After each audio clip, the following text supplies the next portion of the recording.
t'écoute. Alors, l'histoire d'Haïti est une histoire épique. C'est une histoire que tout homme noir devrait connaître pour la bonne et simple raison. Pour la première fois, des Africains déportés dans le nouveau monde réduit en esclavage ont réussi à vaincre l'arrogance avec un seul slogan. Couper tête, bouler caille, qui signifie couper les têtes, brûler les maisons.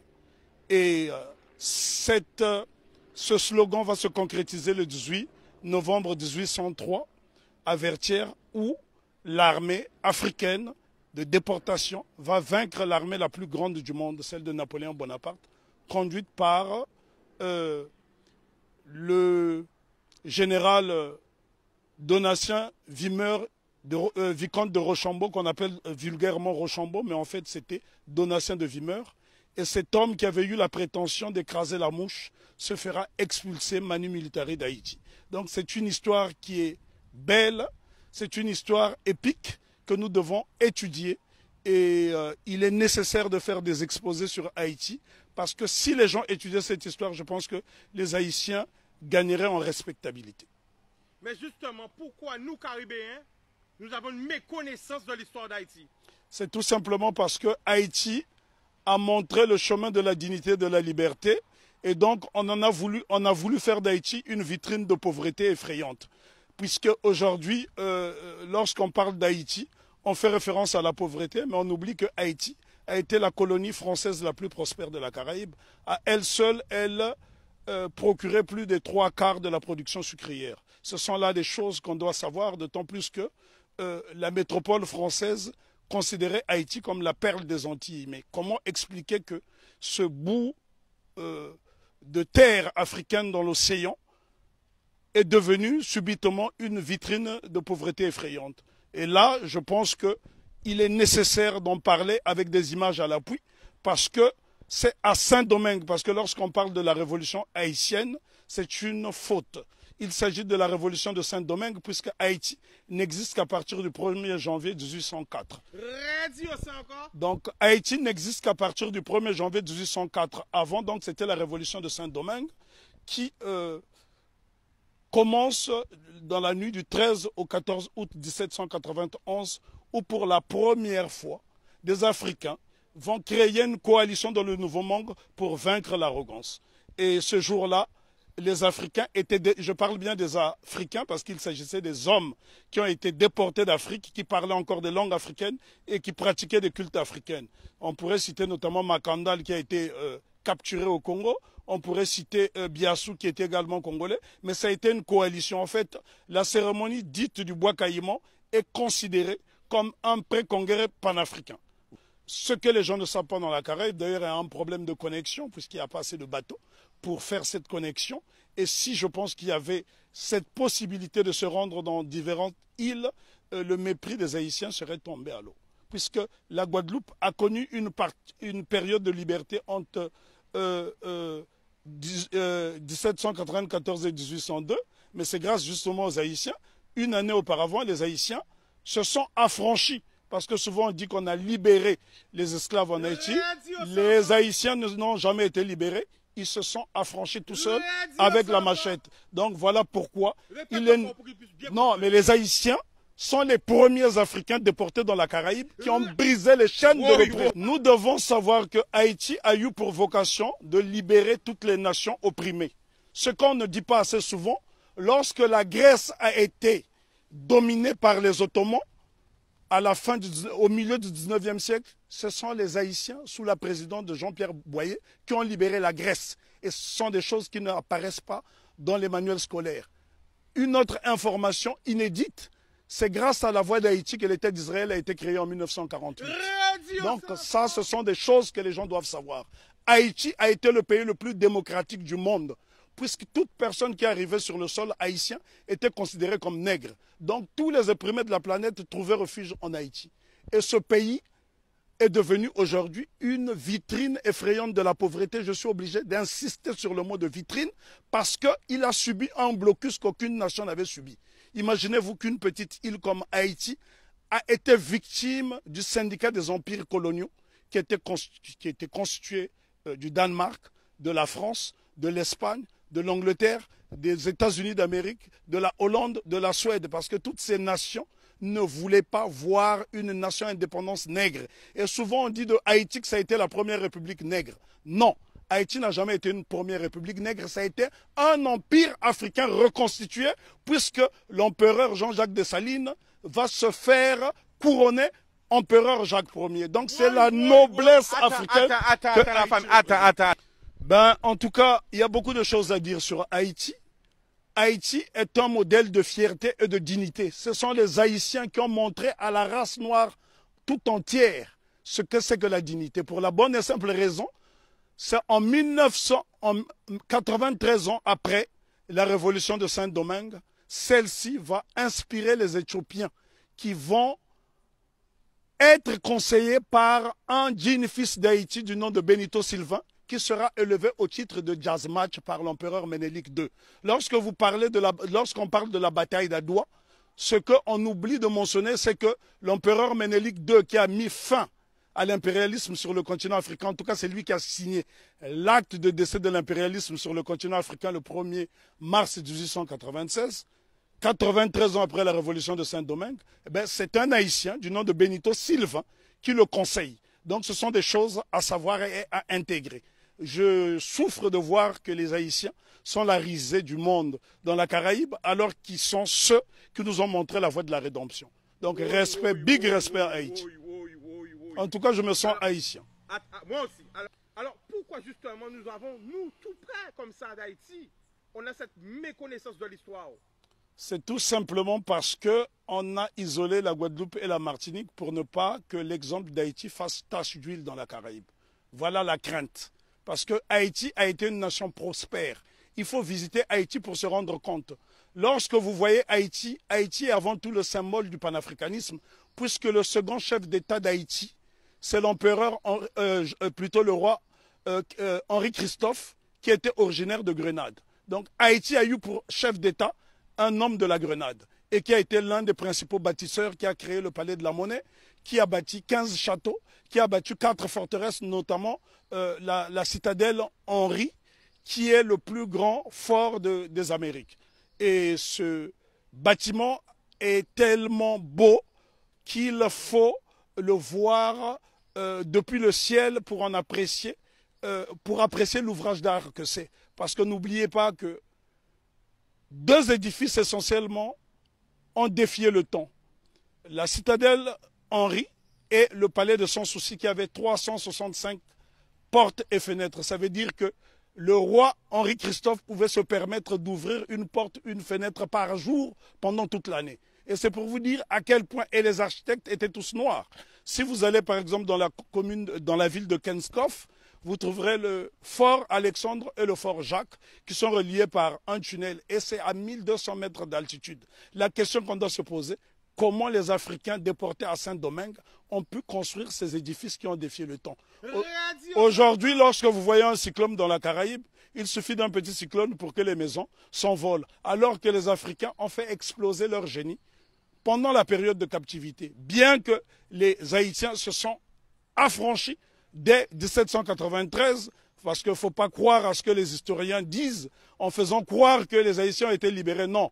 Lorsque les négriers sont arrivés, les Haïtiens étaient déjà libres, puisqu'ils avaient lancé ce fameux slogan « Coupez tête, boulet caille ». Et il y a un homme dont on ne parle pas, on parle souvent de Toussaint Louverture, qui fut le plus grand des généraux nègres de tous les temps. On parle de Jean-Jacques Dessalines, je dis béni soit leur nom pour l'éternité, mais seulement il y a un jeune colonel qui s'est battu âprement lors de la bataille de Vertières, c'est Capois-la-Mort, François Capois-la-Mort, qui a défié les canons de l'insolence, les canons de l'arrogance en disant « j'aime la mort ». Et Capois, on le retrouve sur le billet de Sangourde en Haïti. Ce sont là des éléments essentiels que nous devons connaître afin d'aller vers l'émancipation définitive. Alors, en résumé, pour parler d'Haïti. On ne peut pas résumer l'histoire d'Haïti, elle est trop belle, elle est trop grande, elle est trop belle. L'histoire d'Haïti, oui, on ne peut pas résumer l'histoire d'Haïti. Haïti, on doit en parler avec passion. Moi, je suis né sur le continent africain, mais je suis né au Congo, mais ce sont les Haïtiens qui m'ont montré le chemin de la liberté, parce que lorsque le Congo, aujourd'hui dit démocratique, accède à l'indépendance le 30 juin 1960, la Belgique tente de saboter l'indépendance de cette jeune nation. Et ce sont les Haïtiens qui vont venir par souci de panafricanisme aider le Premier ministre Patrice Lumumba qui malheureusement sera assassiné 6 mois plus tard. Ce sont les Haïtiens qui ont brisé le blocus de la France en Guinée. Ce sont les Haïtiens qui ont bloqué le blocus de la Belgique en République démocratique du Congo. Donc nous sommes redevables tous en Haïti. Parce que lorsque je parle d'Haïti, je suis dans un temps second. Je suis en transe. On ne peut pas parler d'Haïti de façon légère parce que cette révolution est la première depuis que nous avons perdu l'initiative historique. C'est la première qui est victorieuse parce qu'il y a eu des révolutions aux États-Unis. Il y en a eu au Brésil, notamment avec la création du Quilombo de Palmarès au Brésil avec Zumbi. Mais sauf que toutes ces révolutions dans la Caraïbe ont été étouffées. Si vous allez par exemple en Antigua, vous avez un village qui s'appelle Liberté où les Africains se sont affranchis très tôt. Mais toutes ces tentatives de souveraineté n'ont pas été concrétisées. Donc ce sont les Haïtiens qui vont pérenniser. N'oublions pas que Haïti sera envahi pendant 29 ans par les États-Unis d'Amérique pour punir cette nation d'avoir vaincu les Blancs. C'est Haïti qui a libéré l'Amérique latine avec Simon Bolivar. Et encore lorsqu'on dit que c'est Haïti qui a libéré, ce n'est qu'une partie d'Haïti puisqu'à cette époque, Haïti était divisé en deux. Il y avait Haïti du Nord qui était un royaume dirigé par le roi Henri Christophe et il y avait le Sud, la République du Sud d'Haïti qui était dirigée par Alexandre Pétion. Et ce bout de terre d'Haïti du Sud va donc donner des soldats, de l'argent à Simon Bolivar pour aller libérer une bonne partie de l'Amérique latine. Si vous observez les drapeaux de l'Équateur, du Venezuela, de la Colombie, vous trouverez des armoiries similaires, même les couleurs, à celles du drapeau d'Haïti. Donc c'est très important pour nous d'étudier Haïti parce que Haïti, c'est le symbole de notre fierté. Et les gens dans la Caraïbe doivent intégrer cette notion. Si les Haïtiens n'avaient pas lancé ce slogan « Coupez tête boulet caille » qui a fait trembler le monde entier, ben, probablement que l'abolition de l'esclavage aurait eu lieu peut-être plus tardivement. Est-ce que tu peux nous donner des exemples de pays? Parce que là, on est en direct. L'exemple que je peux vous donner. Quel pays a été aidé par Haïti? Ben, le Congo, pays dont je suis originaire, la République démocratique du Congo a été aidée par Haïti parce qu'en 80 ans de colonisation belge, les Belges n'ont même pas été fichus de former une dactylographe. Et la première dactylographe qui va dactylographier le discours de Lumumba, c'est Suzanne Peck, qui est la mère de Raoul Peck. Donc Haïti est au cœur de notre émancipation. Haïti a aidé l'Éthiopie, Haïti a aidé la Grèce de se libérer. Là, je vous parle de l'Europe. Haïti a aidé la Guinée. Haïti a toujours été au cœur de notre lutte. L'exemple le plus simple, lorsque vous arrivez à Cuba, sur les bords du Malecón, vous trouverez un grand monument qui est dédié à Antonio Maceo. Très peu de gens connaissent ce héros qu'on appelait à l'époque le Tito de bronze. Lui-même qui est le véritable père de l'indépendance de Cuba. On vous parle souvent de José Martí, mais en vérité le père de l'indépendance de Cuba, celui qui a lancé les hostilités contre les Espagnols, c'est Antonio Maceo. Lui-même a été formé en Haïti. Donc Haïti, si vous allez à Cuba, les Haïtiens sont très respectés. Il y a des localités entières où on trouve des Haïtiens. Il n'y a que dans la Caraïbe francophone où on voit ce mépris. La raison est que Haïti a vaincu le maître. Et quand on a vaincu le maître, les serviteurs finissent par avoir la haine de celui qui a vaincu le maître. Parce qu'on ne peut pas comprendre que les Haïtiens et les Guadeloupéens ont le même patrimoine génétique et que ces mêmes frères et sœurs de cette partie de la Caraïbe puissent avoir du mépris pour les Haïtiens. Les Haïtiens sont ceux-là qui incarnent la noblesse. Lorsqu'on parle de la pyramide, ceux qui sont au sommet de la pyramide, ce sont les Haïtiens et puis les Éthiopiens parce qu'ils ont été des nations invincibles. Imaginez-vous que les Haïtiens ont combattu une armée motorisée rien qu'avec des armes rudimentaires. Au point où Maitland, gouverneur britannique de la Jamaïque, viendra supplier Toussaint Louverture de lui remettre un bateau.